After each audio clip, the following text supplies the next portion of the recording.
Israel के लिए खबर अच्छी नहीं है दोस्तों, और यह बुरी खबर कहीं और से नहीं, उसके सहयोगी अमेरिका से आ रही है। खबर यह है दोस्तों कि अमेरिका इस्राइल को हथियार देना बंद कर सकता है।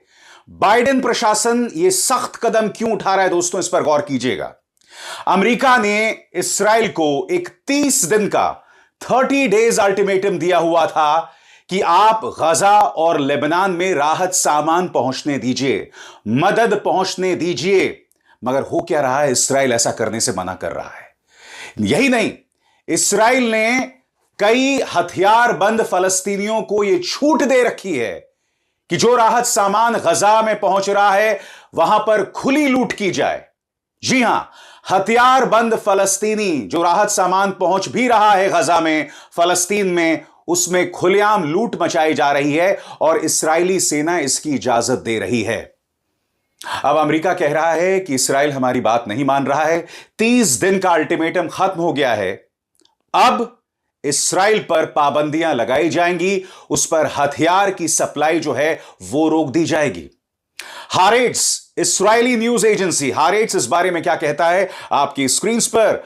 The US is likely to officially designate Israel on Wednesday as non-compliant with its demand to significantly increase humanitarian aid entering Gaza, Israeli officials and Western diplomats told Haaretz, which could lead to a freeze on arms supplies and or no US veto of UN security resolutions against Israel. इसका अर्थ क्या हुआ दोस्तों? संयुक्त राष्ट्र सुरक्षा परिषद Israel के खिलाफ एक प्रस्ताव भी पारित कर सकता है और अमेरिका इसे समर्थन देगा। यह अपने आप में इस्राइल के लिए बहुत चिंताजनक खबर है। मैं आपका परिचय दो लोगों से कराना चाहता हूं, अमेरिकी विदेश मंत्री एंथनी ब्लिंकन और रॉन डर्मर, जो कि इस्राइल के स्ट्रैटेजी अफेयर्स मिनिस्टर हैं। इन दोनों के बीच में मुलाकात हुई है और मुलाकात के कोई बहुत अच्छे नतीजे नहीं निकले हैं इस गतिरोध के समाधान को लेकर। इस्राइल में चिंता है, मगर इस्राइल को इस बात की उम्मीद है कि एक बार जनवरी में ट्रंप सत्ता पर आसीन हो जाते हैं तो अमेरिका का यह जो फैसला है उसे हथियारों की सप्लाई रोकने को लेकर उसे पलटा जा सकेगा। मगर इस्राइल भी इस बात को मान रहा है कि इस फैसले से उसे जबरदस्त नुकसान होने वाला है। मैं आपको यह भी बतलाना चाहता हूं दोस्तों कि राहत सामान पहुंचाने को लेकर क्या खबरें आ रही हैं आपकी स्क्रीन पर। जैसे मैंने आपको बताया, the IDF, the Israeli defence forces, is allowing armed Palestinians to loot aid convoys entering Gaza and to extort protection money from them. Sources in international aid organizations working in the Strip told Haaretz. सरल शब्दों में कहा जाए, Israeli defence forces ने हथियारबंद फलस्तीनियों को यह छूट दे रखी है कि जो राहत सामान फलस्तीन में प्रवेश कर रहा है उसकी खुलेआम लूट की जाए। यही नहीं, वो लोग बाकायदा उनसे प्रोटेक्शन मनी भी ले रहे हैं, यानी कि एक किस्म की घूस। अब जब इस मुद्दे को लेकर IDF से सवाल किया जा रहा है, इजरायली डिफेंस फोर्सेस से सवाल किया जा रहा है, तो उनका यह कहना है कि हम हथियारबंद फलस्तीनियों को इसलिए नहीं रोक रहे हैं क्योंकि इससे पहले भी हमने उन्हें रोकने की कोशिश की थी। नतीजा यह हुआ था कि राहत कार्य में जुटे कई लोगों को चोटें आ गई थी। इसीलिए अब जो राहत सामान फलस्तीन में जाता है हम उनमें कोई दखल नहीं देते हैं। मगर आज इजरायली डिफेंस फोर्सेस से सवाल किया जाएगा। चलिए, आपके मन में अचानक ममता जाग उठी उन राहत कर्मियों के लिए जिनकी वजह से आप हथियारबंद फलस्तीनियों को रोक नहीं रहे हैं, मगर सवाल यहां किया जाएगा कि आप उनसे प्रोटेक्शन मनी क्यों ले रहे हैं, फिरौती क्यों ले रहे हैं।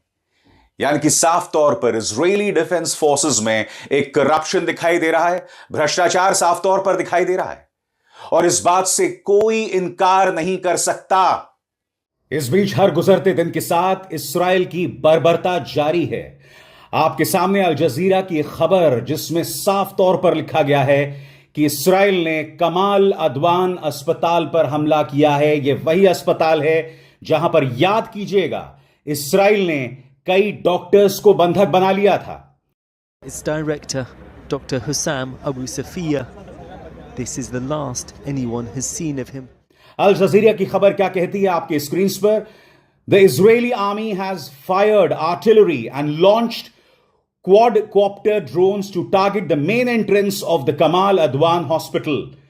इस खबर में बताया जा रहा है कि कमाल अदवान अस्पताल के जो मुख्य द्वार है उस पर इस्राइल ने अपने हेलीकॉप्टर्स के जरिए हमला किया है और बात यहां नहीं रुकती, 3 फलस्तीनी इसमें घायल हो गए हैं। दूसरी खबर में बताया जा रहा है कि इजरायली मिलिट्री 6 किलोमीटर लंबे नेटजरिम कॉरिडोर में कई हाई राइज बिल्डिंग्स पर, ऊंची इमारतों पर हमले कर रहा है।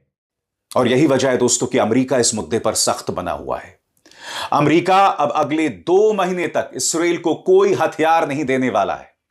अब इस्राएल को इंतजार है कि ट्रंप कब राष्ट्रपति बनेंगे और कब ट्रंप इस फैसले को पलटेंगे, क्योंकि इस्राएल को यह उम्मीद है कि जिस तरह से 2015 का जो न्यूक्लियर डील था अमेरिका और ईरान के बीच, इस्राएल के कहने पर जब ट्रंप राष्ट्रपति बने थे 2016 में, तो उन्होंने उस न्यूक्लियर डील को खत्म कर दिया था। इस्राएल को यह उम्मीद है कि जब ट्रंप राष्ट्रपति बनेंगे तो इसी तरह से वो बाइडेन प्रशासन के फैसले को पलट देंगे। मगर यह क्या प्रमाणित करता है दोस्तों, अंतर्राष्ट्रीय तौर पर इस्राएल अलग थलग पड़ रहा है, उसके सहयोगी भी उससे कन्नी काट रहे हैं। और यह मत भूलिए दोस्तों, ट्रंप बेशक राष्ट्रपति बन जाएं, मगर इस्राएल की हर हरकत को डिफेंड करना, उसे जायज ठहराना उसके लिए मुश्किल होने वाला है। इस बीच मध्य पूर्व से इस्राएल के खिलाफ आवाजें बुलंद हो रही हैं। सऊदी प्रिंस मोहम्मद बिन सलमान का बयान सामने उभर कर आया है। उन्होंने कहा है कि इस्राएल को गजा पर अत्याचार बंद करना चाहिए।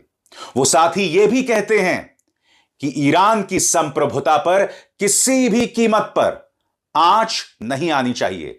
कल अपने संबोधन में उन्होंने क्या कहा, सुनिए।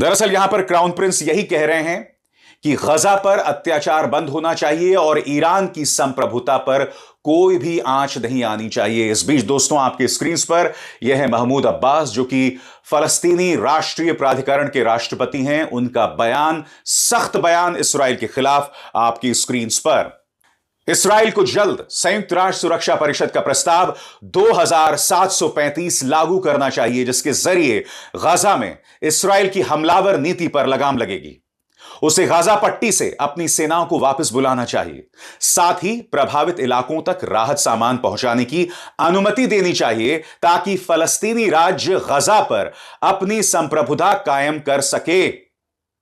इस्राएल को फलस्तीनी लोगों को घर लौटने की अनुमति देनी होगी ताकि वो अपने टूटे हुए घरों को फिर से बना सकें।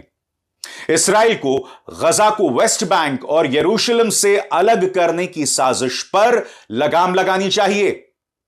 उसे अपने युद्ध अपराधों पर रोक लगानी होगी और अवैध तरीके से कब्जा करने वाले इस्राएली लोगों पर लगाम लगाना होगा। इस्राएल पर लगातार दबाव बन रहा है, मगर एक बात मैं स्पष्ट कर दूं, ट्रंप के बारे में कहा जाता है कि वो अनप्रेडिक्टेबल हैं, यानी कि उनका अगला कदम क्या होने वाला है कोई नहीं जानता। मगर ट्रंप के लिए भी इस पूरे तमाशे को आंख मूंद कर जो है बैठे रहना असंभव होगा, क्योंकि अमेरिका पर भी दबाव होगा। और यह ना भूलें, इस्राएल के अंदर से ही बेंजामिन नेतन्याहू के खिलाफ आवाजें उठ रही हैं। इस्राएली जनता पिछले 15-16 दिनों में 2 बार सड़कों पर उतर आई है। पहली बार जो वो सड़क पर उतर कर आए थे वो तब जब रक्षा मंत्री योआव गालैंट को बर्खास्त कर दिया गया था। अब दूसरी बार वो सड़क पर उतर कर आ गए हैं। क्यों आए हैं दोस्तों? क्योंकि अब तक बंधकों की रिहाई के बारे में बेंजामिन नेतन्याहू कोई कदम नहीं उठा रहे हैं। और ये अपने आप में बहुत शॉकिंग है दोस्तों कि जो इस्राएली बंधक इस वक्त हमास के टनल्स के अंदर मौजूद हैं, उनकी रिहाई के लिए आखिर बेंजामिन नेतन्याहू पहल क्यों नहीं कर रहे हैं? आपको क्या लगता है दोस्तों, इस्राएल ने करीब 40,000 फलस्तीनियों को मौत के घाट उतार दिया। ऐसे में जो इस्राएली हमास के कब्जे में होंगे वो खुद कितने सुरक्षित होंगे? ताजा खबर यह है दोस्तों, अब तक 100 से 150 उन बंधकों की जान पर कोई आंच नहीं है। वो सुरक्षित हैं, उन्हें सही समय पर सही खाना मिल रहा है, दवाइयां भी मिल रही हैं। मगर चिंताजनक बात क्या है, मैं आपको बताता हूं। चिंताजनक बात यह है कि आप लगातार एक टनल में बैठे हुए हैं, आप लगातार बंधक बने हुए हैं। आप समझ सकते हैं वो इस्राएली किस कदर यातना से गुजर रहे होंगे। वैसे यातना से एक और शख्स गुजर रहा है, माननीय बेंजामिन नेतन्याहू। कल ही मैंने आपको खबर बताई थी कि किस तरह से यह व्यक्ति अब बंकर के अंदर रह रहा है। जी हां, इस्राएली प्रधानमंत्री बेंजामिन नेतन्याहू इस वक्त अपनी तमाम बैठकें बंकर के अंदर कर रहे हैं, वो बाहर नहीं जा रहे हैं। पहले इनका दफ्तर होता था टॉप फ्लोर पर, एक ऐसा कमरा जिसमें आप बाहर का नजारा देख सकते थे शीशे की खिड़कियों के जरिए।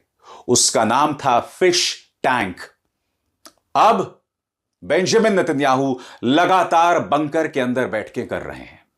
और आप जानते हैं दोस्तों, जब दिमाग के अंदर खुली हवा ना आए, खुली हवा का प्रवेश ना हो, साफ सुथरी हवा का प्रवेश ना हो, तब आपके सोचने समझने की क्षमता खत्म हो जाती है, काबिलियत खत्म हो जाती है।